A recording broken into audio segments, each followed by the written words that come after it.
আসসালামু আলাইকুম। অপ্পো ফ্যাক্টরিতে একজন চাইনিজ দোভাষী প্রয়োজন। এখানে তারা একটা হচ্ছে যে নিয়োগ বিজ্ঞপ্তি দিছে। তো আপনাদের সামনে নিয়োগ বিজ্ঞপ্তিটা আছে। এখানে কাজের অভিজ্ঞতা চাওয়া হয়েছে 2 থেকে 5 বছর এবং বয়সের একটা রিকোয়ারমেন্ট আছে যে 20 থেকে 38 বছর পর্যন্ত। আর শিক্ষাগত যোগ্যতা হচ্ছে অনার্স পাস এবং এখানে কি কি দায়িত্ব পালন করতে হবে সেগুলো তারা লিখে দিছে এখানে।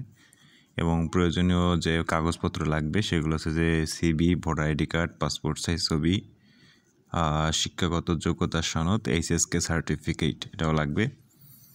এবং বেতনের কথা বলছে এখানে 70,000 টাকা পর্যন্ত স্যালারি দিবে তারা। কিছু শর্ত হয়তো আছে, এগুলো হচ্ছে যে আপনারা শুনে নেবেন। এবং অন্যান্য সুযোগ সুবিধাও আছে। এবং হচ্ছে যে আপনাদের যে রিকোয়ারমেন্ট ডকুমেন্টসগুলো আছে এগুলো হচ্ছে এখানে মেইল করতে হবে। এছাড়া হচ্ছে তাদের ফোন নাম্বার দেওয়া আছে, হোয়াটসঅ্যাপ নাম্বার দেওয়া আছে এবং কিউআর কোড দেওয়া আছে। তো এগুলোর মাধ্যমে আপনারা যোগাযোগ করতে পারবেন। ভালো থাকবেন সবাই, আল্লাহ হাফেজ।